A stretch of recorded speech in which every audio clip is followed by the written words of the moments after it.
with ocean erosion. That was the point of this picture. It doesn't show up all that well, but you know, we're constantly fighting the edge of the ocean here and the erosion. And here's a sign up at Seal Rock, a little bit further away from you, but just an illustration. Highway 101 went right through a village site. And if you can see, when you go up there, you can actually see on both sides of that road cut is where the village sat. You see just a narrow band of shell. So we do a lot of things without recognizing what the resources are, and once we destroy them, they're gone. They're just, we'll just never get that information. And then here's John's stump. This is the giant stump. I just threw this in because this is really fascinating. This picture was taken, well, that's a 1917 Studebaker. And so I assume that this picture was taken about 1920 or so. And do you know where it's at? It's right up on the beach here, just a few miles north. Giant Stump Beach. It's right in front of Cape Cod Cottages. That thing hasn't changed since. I was going to put in a photograph of it, what it looks like today, but I said, well, why? Because it's in the same place. So it's in place. It's not a piece of driftwood that has come and gone. It's redwood. Well, I think it is redwood. And the Coquille, we're going to radiocarbon date it, and I don't know that they... Did you hear if Don Ivy did? Redwood.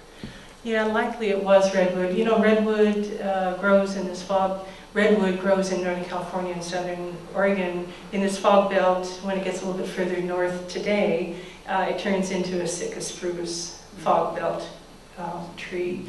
So it's certainly within the realm of possibility that I believe it's redwood, just for how it's been so well preserved. I'll tell you a little story. Remember the Carissa, the new Carissa, when it went aground in Coos Bay, near the mouth of Coos Bay? Well, it broke up and they started towing part of it offshore, and a storm came up that night, and they let loose. And so as I was heading to work, I work up at Walport, and as I was heading to work, it was floating along with me. You know, I was watching it, and I was saying, oh, please, please, please, get past Cape Perpetua, get past the rocky shoreline. Well, it did, and it finally grounded itself near the state park up by Walport. And I get a phone call that day from Don Ivy, who's the cultural director for the Coquille Indian tribe in North Bend, and he said, whatever you do, tell the incident commander to not use any chemicals on this, and not saw anything off. He goes, you know, the beach cleanup is right there. They had their crews out to pick up all the oil and that was washing up on the beach. Because this, for many tribal folks around here, is considered their center of universe. That this is a sacred stump to a lot of the native people who've lived here. And oftentimes, if you would come here, you would leave offerings. And this is very special, and it remains to be special in their thank you. You haven't mentioned about finding any tools or arrowheads or shell hooks. Yeah, I hope you weren't coming for that aspect of it.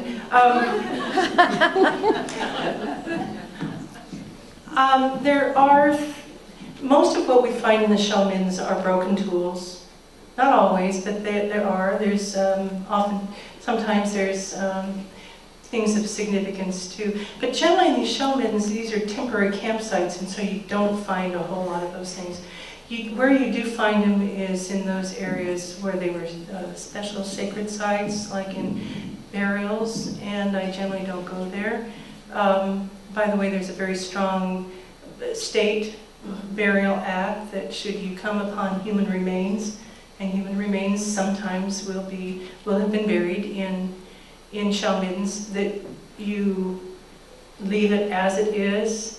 The tribes are notified, the state police is notified, and the tribes have the option of making the decision of whether they want the human remains to be disinterred and taken somewhere else, if they want them studied, or if they want them left in place.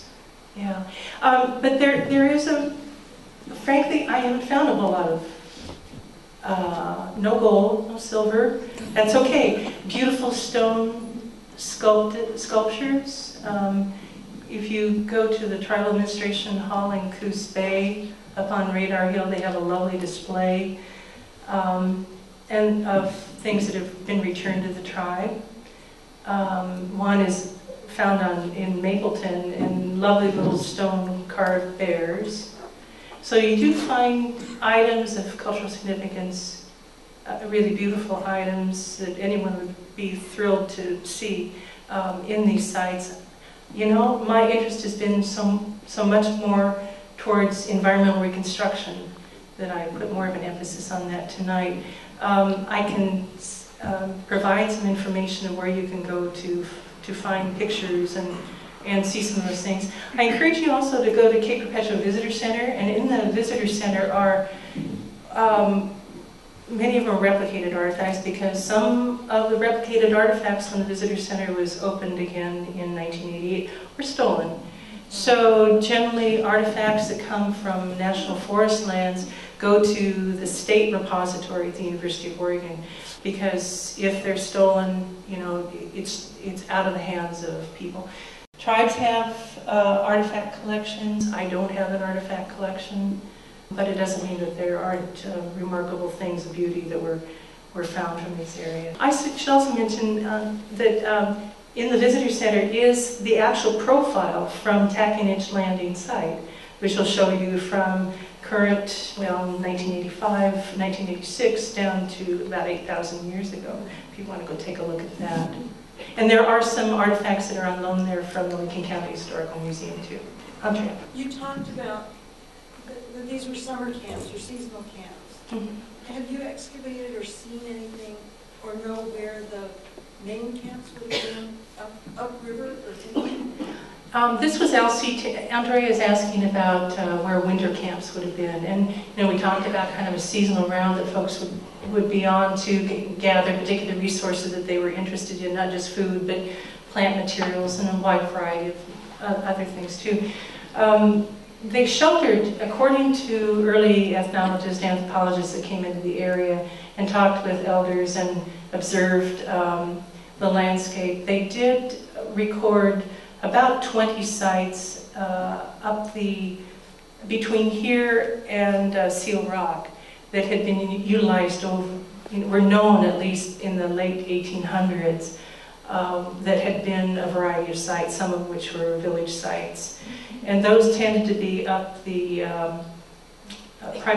there was a report that there was a village site here, but I've never seen evidence of it. So if anybody does know where there might have been a village site up the Yahats River, let me know. The only one I know of that's recorded by them, by Dorsey, is up at Star Creek, near the mouth of Star Creek. Never did find that. Mitchell Creek is the first one I've seen, but there again, 1890 to 2010, a lot of erosions occurred. But they tend to be like we know that the area of Walport there, Uquinnajon Point, the main area downtown, across the river on the north side, and further upstream, Drift Creek and a number of other places. Most likely were village sites. Yeah, they tended.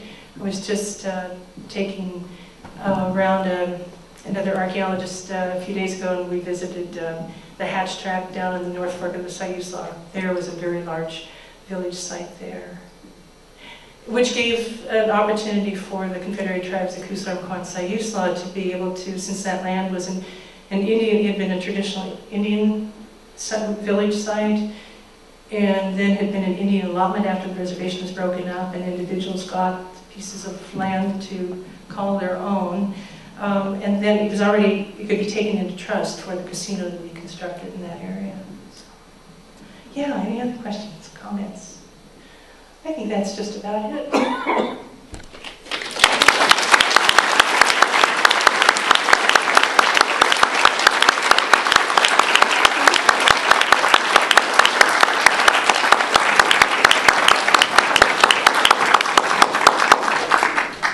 Thank you very much, Phyllis. Doc Slyter is now going to give a native lullaby. This is a traditional Native American lullaby to get you ready to go home and go to sleep, I guess.